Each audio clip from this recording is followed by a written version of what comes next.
Alrighty. How iPads destroyed Gen Alpha forever.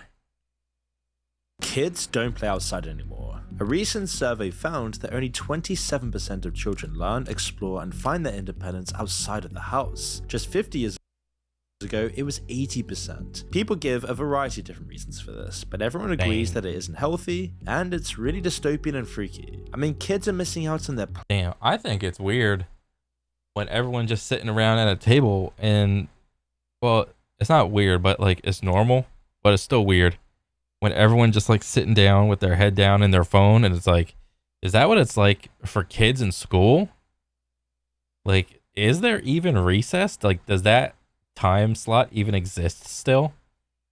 Like, what are kids doing like at recess? Are they playing, or are they just like on their phone playing a game? Are they all under the overhang just hanging out in the shade?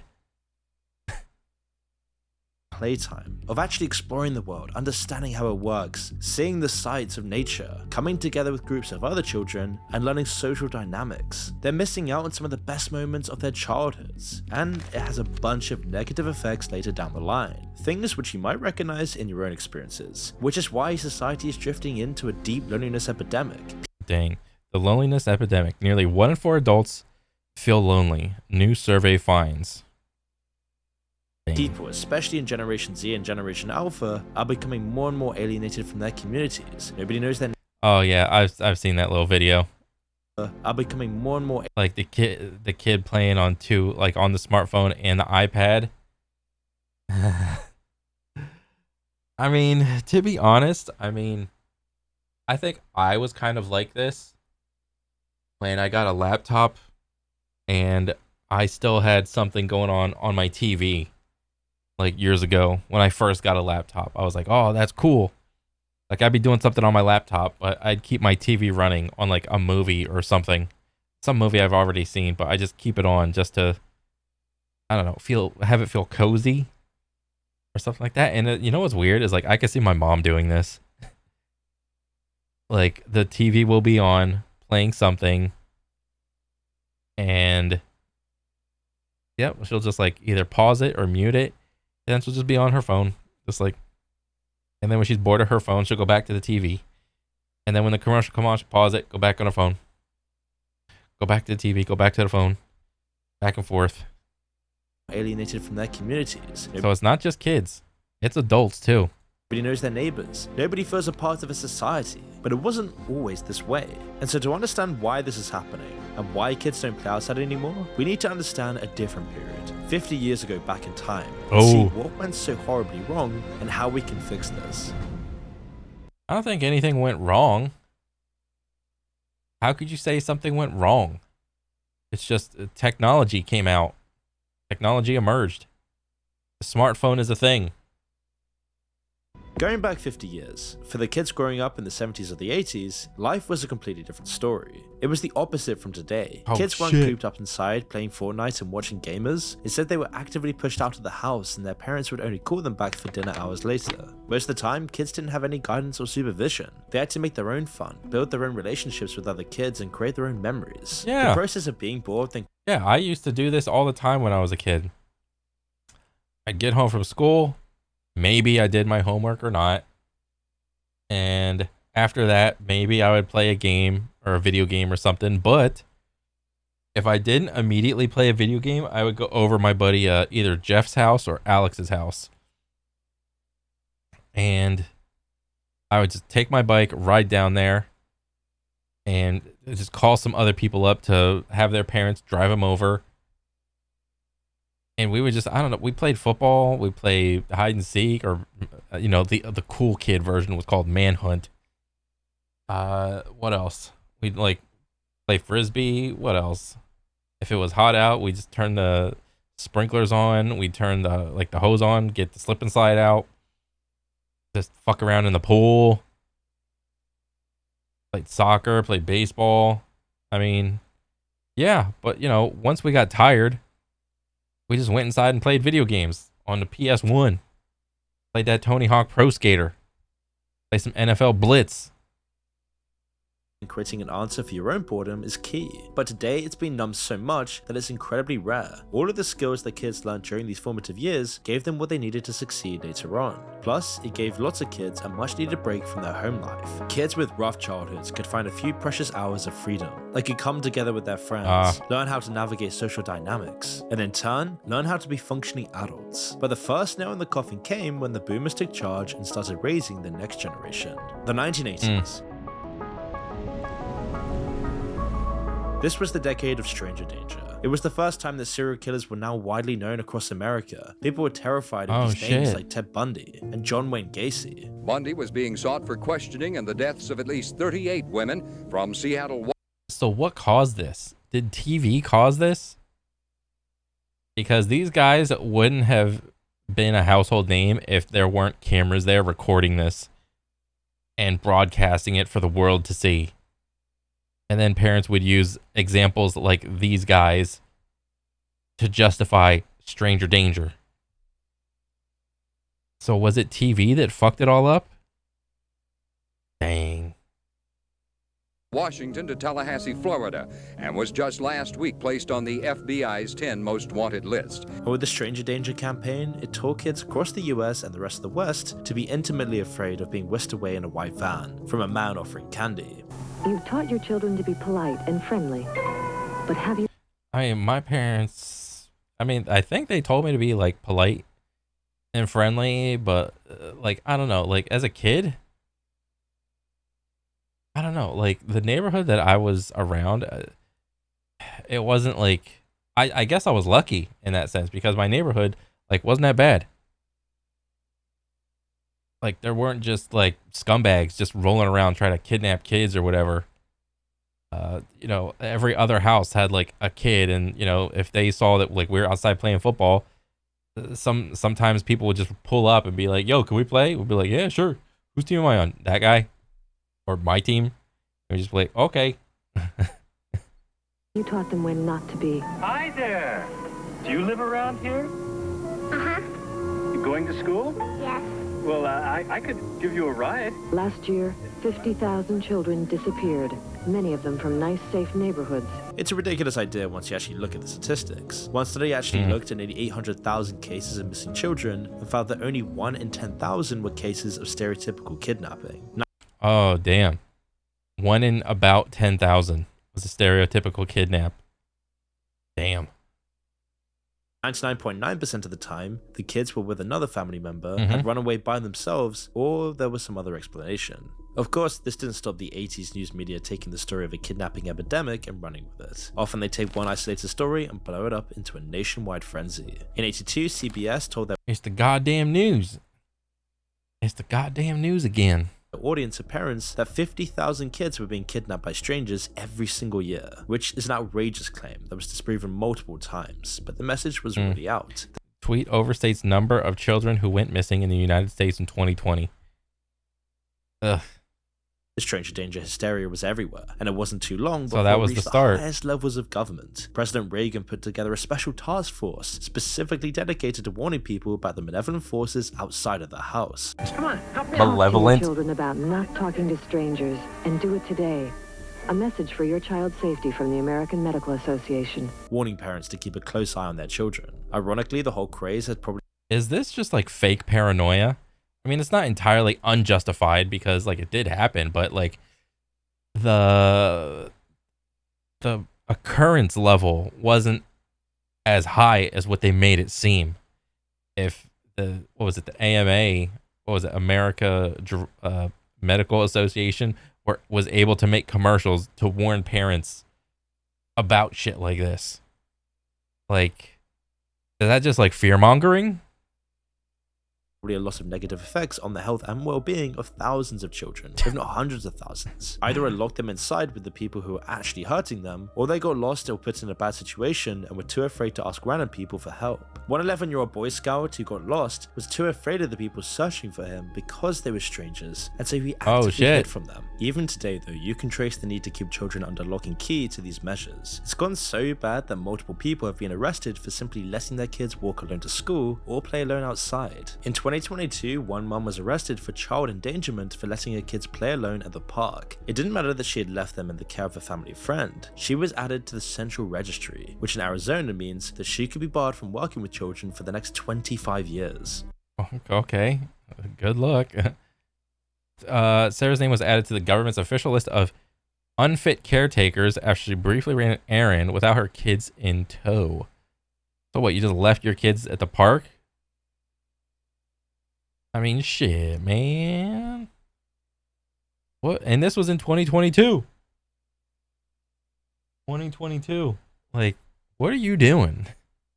Stories like this highlighted how crazy the US and the rest of the West have gotten about safeguarding children to the point that they've completely lost their independence. Breeding this fear of strangers and therefore of the outside world changed a whole generation's perspective. That fear of the unknown directly interferes with that crucial process of discovery and exploration that kids need to experience early on in their lives. Yeah. I mean, shit. I was pretty adventurous and explorative when I was a little kid. But, I mean, shit, I think my parents did a decent job. But I couldn't imagine like what it's like today for parents. Without it, they could be left scarred and afraid for the rest of their life. It's no wonder anxiety levels have skyrocketed. At the end of the day though, this still doesn't really explain the massive changes we've seen in how kids play. Tons of kids won't have ever listened to the stranger danger nonsense. Instead, physical changes that you can see with your own eyes are the ones that made the real difference. The way previous generations have made the world hostile to children is the #1 reason they don't play outside anymore. And it was during the 1990s that these changes really came into effect.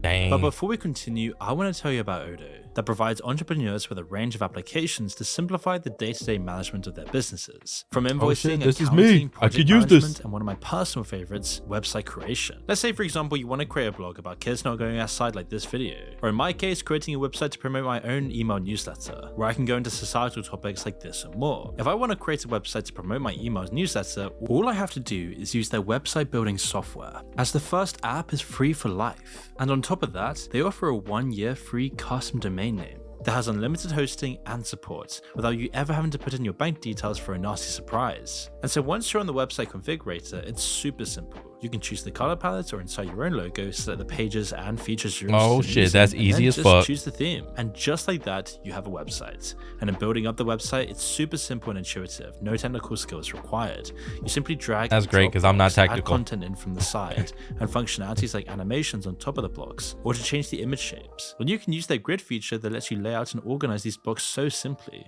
And if you're ever short of inspiration for content on the site, you can use their AI feature to generate or reformulate text on the site. The Odo website builder application is a really powerful tool for creating a website quickly, easily, and efficiently, all free of charge. So check it out today using the link in the description below. Shit, I gotta do that. Ever since the 20s, the world has slowly adapted to accommodate cars. In a lot of ways though, North America was the perfect place for them to really put the pedal to the metal. The huge distances between cities and states, the fact that America itself and Canada was so new, and entire cities could be built just 100 years ago compared to Europe, where cities were constructed for thousands of years, combined with a bunch of poor coverage of railway lines, meant that this land was ripe for highways and road networks. Bro, And what if are the those cars doing? Did you see that shit? place for them to really put the pedal to the metal. The huge distances between cities Like the cars are just like all one way. Like they're all like it's a fucking one big giant bike lane. They're just like driving wherever the fuck. and states, the fact that America itself and Canada was Jesus. so new, and entire cities could be built just 100 years ago compared to Europe, where cities were constructed for thousands of years, combined with a bunch of poor coverage of railway lines, meant that this land was ripe. Like look at this. There's like a big ass yellow or white line in here. And the cars are just like whatever. This is, I don't know, this is just so funny to me. Like is this car moving? For highway. No, that car's parked. What if somebody just like goes over, like it just hits your car? Like, oh shit out of luck. This is just so funny. Like just looking at all these cars driving wherever the fuck they want. and road networks. And if the country cities weren't built yet, most cities weren't very large by the time cars were coming along. And all these cities' prosperity came at the same time as the rise of the automobile. Think of LA. The entire city is built by roads. And LA's boom came too with the boom of cars in the 50s. But then fast forward to the 90s, cars and all the suffocating infrastructure they needed were deeply in place. Yeah. City planners knew that accommodating them above everything else was the best way to ensure growth and boost the local economy. Instead of the dense, close together cities that you can find in Europe, Japan, or most of the old world, American cities became far more spread out. Yeah, like where I live, it is really hard to walk from place to place. You need a car. You know, like if you live by like kind of a city, but you're like on the outskirts, or not even a city, maybe you have like a strip of road where like all the businesses are on like the left and the right. But the businesses, you can't even walk from business to business. Like you still have to get in your car and drive from parking lot to parking lot. It's like, damn. Yeah. Built around a small central hub where people traveled to work surrounded by miles and miles of suburbs and highways. It was in the 1990s that these kinds of cities grew the fastest, laying the concrete bedrock for the country that we recognize today. But you don't just need roads, you need parking spaces as well. Local American governments became so obsessed with giving cars everything they needed, they wrote minimum parking requirements into the planning and zoning. Damn. Cities are ditching parking minimums.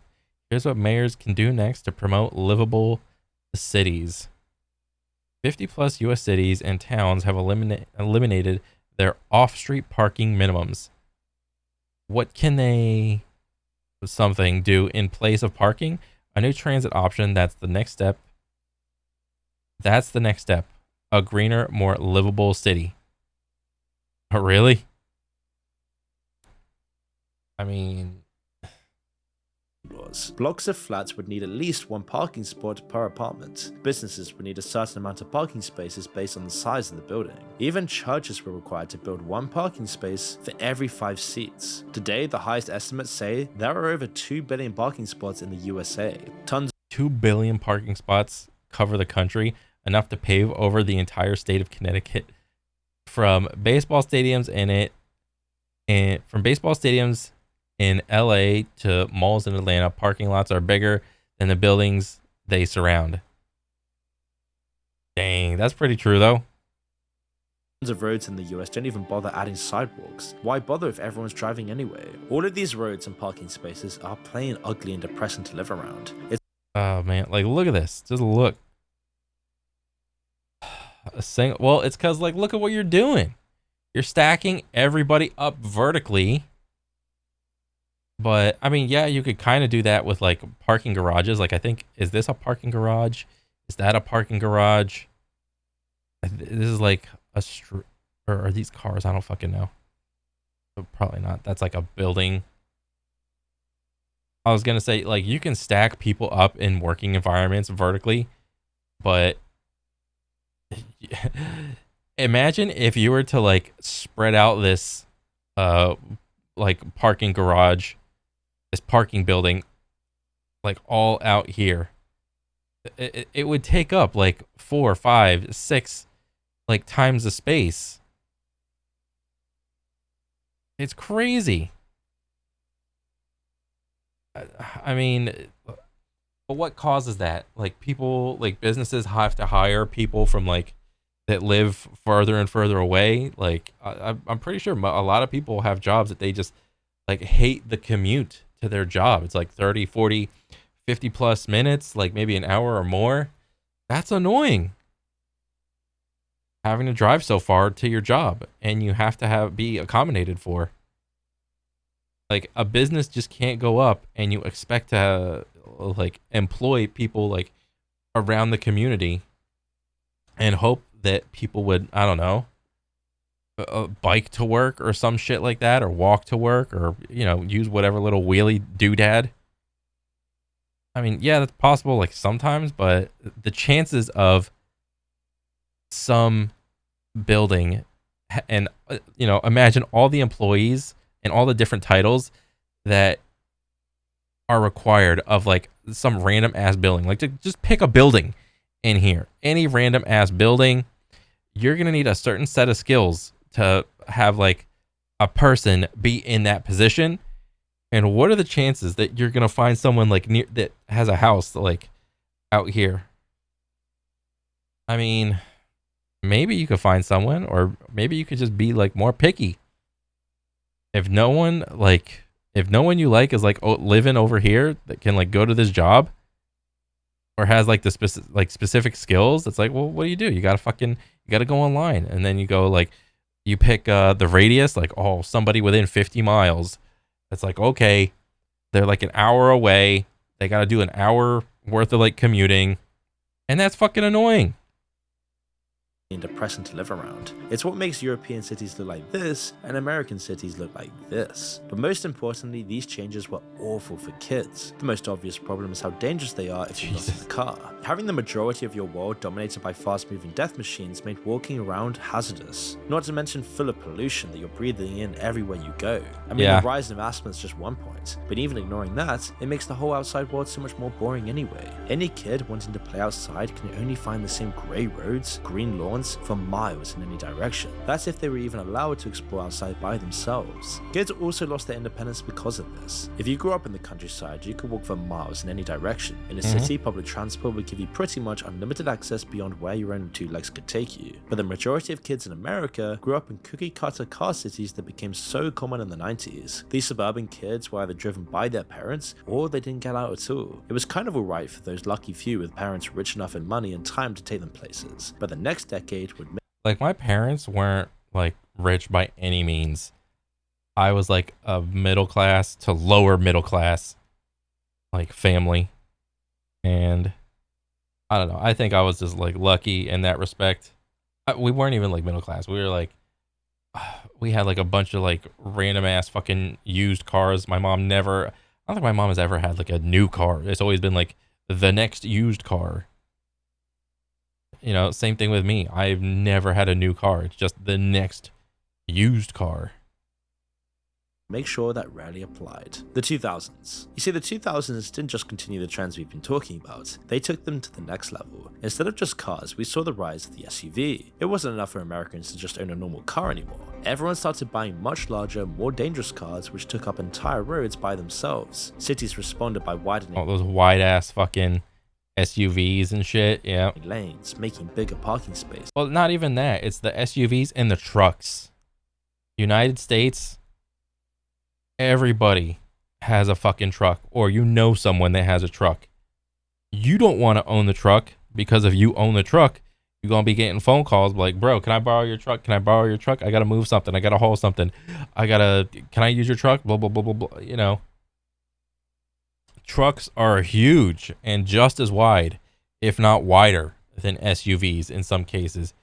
You know, the trucks with the dual wheels on the outsides. Not everybody can drive that. Like, they may own it, but like you a dog shit ass driver driving that shit, dude. And generally giving cars even more room than they were already taking up. SUVs take more fuel as well because they're moving way more metal than necessary, so the US needed more gas stations and oil as well. When you think of an American mum taking their kids to soccer practice, you instinctively imagine them cruising along in an SUV. Today there's so many of them that they're already cancelling out all the eco-friendly changes that car manufacturers have made to vehicles over the past few decades. Meanwhile, the stranger danger craze was still going strong. Kids lost even more of their independence to misguided ideas about health and safety. Today, with all of the mental health issues, I do not want to know what a child's social media algorithm looks like. That has got to be absolutely crazy to me. And I doubt any of these like old people that are making these laws know what these like kids' algorithms look like, to be honest. Like, who's really gonna set up like gonna take the time to set up like a child's account on every single social media, you know, platform with like while meeting the minimum age requirement to sign up? we're seeing, it clearly shows how wrong that was. It's much more dangerous in the long run to leave your kid unprepared for the world by suffocating their development and forcing them inside looking at screens. But it was in the late 2000s the worst change for kids came. 2.6 million jobs were cut from the economy last year. That's the greatest decline since 1945. If we measure how the economy is doing on the basis of employment, it's doing about as poorly as you can imagine. Yeah, I mean, what do what are a lot of jobs trying to do? They're trying to automate a lot of positions. Look at fast food. They're trying to get rid of all the workers and use the most minimum amount of people that's humanly necessary to keep that little brick and mortar place running. It's fast food is taking a hit. All the entertainment stuff is taking a hit. Chat, fucking GPT, and all the other AIs. What else? AI can make music. AI can make images. AI can do a lot of shit, man. And honestly, AI is taking over a lot of jobs that people just don't really want to do in the first place. Nobody actually wants to be a fast food worker for their entire career. Get real. Economic recession of 2008 forced a change that had been coming for years, the death of the stay-at-home mum. As tens of millions of fathers lost their jobs and their savings, it became truly impossible for normal families to support themselves on one income. While the news might have framed this as empowering, you can doubt that kids saw it in the same way. With millions more families needing both parents to work, nobody was left to drive the kids anywhere that wasn't school in the morning. The last lifeline that tons of kids had to the outside world disappeared, and their lives became a grind of boring schoolwork and an even more boring time at home. There's a Yeah, I mean, when I was in school, I thought school was boring as hell. I don't think I ever came across any subjects that I was genuinely interested in, math, science, technology, kind of, but not really, because the idea of technology was okay, we're gonna learn about computers and we're gonna learn about the internet, and I kind of paid attention, but kind of not really. I kind of picked up certain things, and other things I would just throw away. Math is fucking hard, but I just waddled along with it.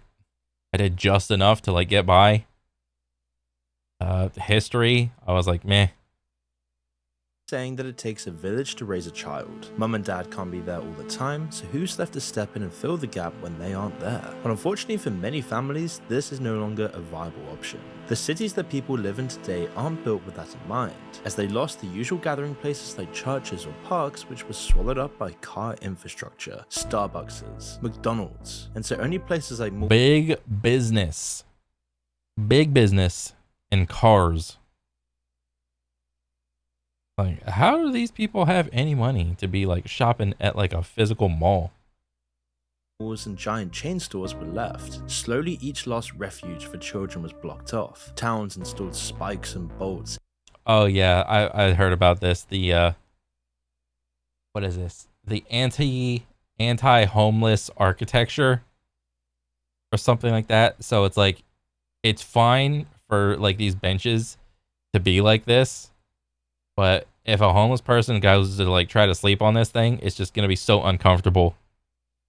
Everywhere, putting an end to skateboarding and fun, or even just for humans to exist in those spaces at all. Shops and other businesses even installed special alarms which make high-pitched noises that only kids can hear. The websites selling these literally call them teenager repellents. Jesus, I had no idea that was a thing. When the malls finally died with the advent of online shopping, it was the final nail in the coffin. Yeah, there's a mall that's kind of by me. It's 30 minutes away. Bro, I never, I went there a couple years ago. I never saw anybody in there. And this was a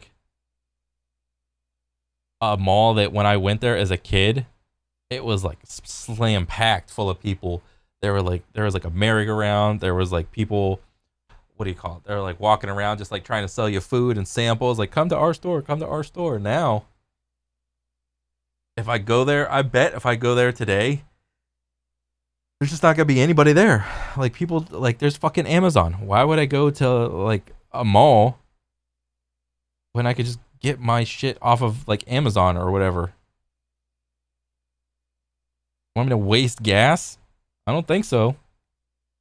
As depressing as it was, the mall was the last social gathering spot for millions of children around the world. Now, it's in the virtual space. People shut in their bedrooms, windows closed, isolated from their communities. Bro, that is literally my room right now. I got some blackout curtains on my window. All these lights or whatever, they're just fucking key lights and whatnot, just reflecting off of the fucking white wall.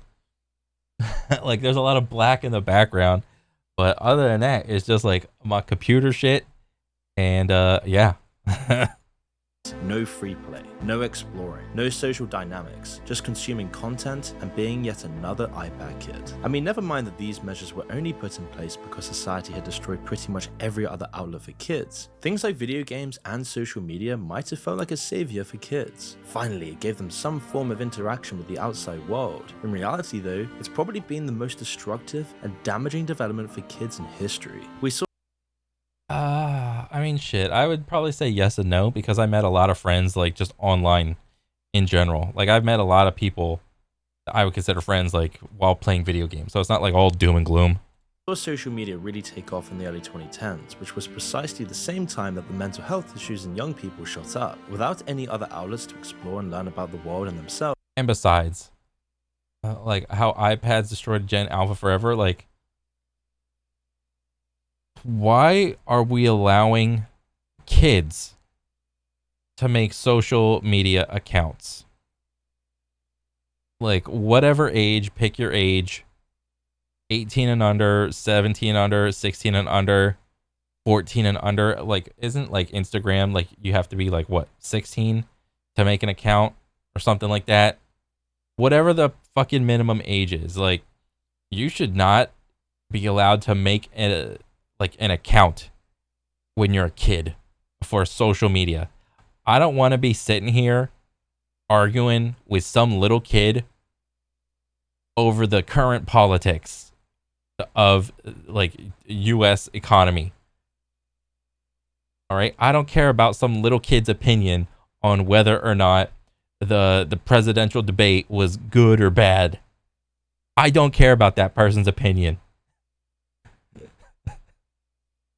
Young people were almost forced into relying on social media. Everyone knows that social media gives a much more negative view of things than you'd get from talking to people in real life. The algorithms just push whatever gets the most engagement so they can show people more ads. This constant stream of negativity warps their mindsets. They start comparing themselves to others, getting lost in a world of visualized social standing and appearances, where they're never good enough, their lives boring and isolated. If there's any justice, the number one thing that Mark Zuckerberg will be known for, amongst all the other tech giant elites, are their crimes against the next generation of kids, the iPad kids. The effects of this are plain to see. Since 2010, there's been a 145% increase in teenage depression for girls and percentage of US teens with major depression. Girls just are way more depressed than boys, just starting off. God dang. And yep, 2020, that shit went up a little bit more than normal for obvious reasons. Before 2012 and after 2012, it was just like ticking up. Because like all the boys would just be like, go outside and just roll around in dirt and they'd be happy. Now it's like, oh shit. But shit, dude, like girls with major, I don't know like what survey this is, but like goddamn, nearing 30% of just girls are just majorly depressive or have undiagnosed major depression. I don't know what this like actually means, but shit, man, girls are already starting off on the wrong foot. They were already starting off fucking depressed as shit, and now it just go up.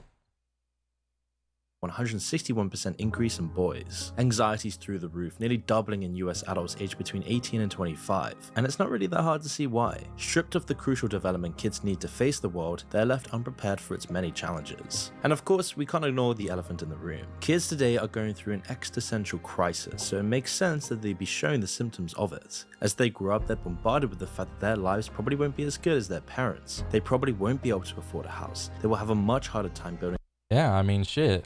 I'm in like a southern state and I don't think I'll be able to afford a house. A family, or even finding people to connect with. The social contract that previous generations bought into has disappeared. It's easy to treat the mental health problems that we see today as their own isolated issue, but in many ways, they're the natural response to what kids are facing. At this point, it might feel a little bit hopeless, but the light at the end of the tunnel is that we're all catching on to these mistakes. We're slowly realizing that you don't need to make your kids terrified of strangers. It took decades, but people are finally questioning that absurd narrative. People are waking up to the dangers of social media, the lack of free play in kids, kids, and how addictive and destructive it is to keep kids isolated in a safe little box in their room, staring at a screen endlessly for hours every single day. I mean, how many young people today, how many of your friends that you know would actually let their children become heavy technology users? All of them. Literally all of them. Like, I have like some friends that I work with, and they tell me what their kids are doing, and they're just all, or they show me like a video. All the kids have they're just like stuck on their phone. They're stuck on the iPad or whatever the little device, and they're just like, oh, look what my son or daughter did, and yeah, all of them. Even with cars, despite how embedded they've become, the pendulum is slowly swinging the other way. Young people who've traveled and experienced life in cities that aren't dominated by them know the difference that it can make. We're not going to instantly solve the many challenges that young people face because of the mistakes of the past, but before too long, the generation that grew up with these problems and actually understands them will be in the driving seat. And hopefully, by some miracle, they'll be able to actually fix them and know the value of making their kids' lives better than their own. I don't know.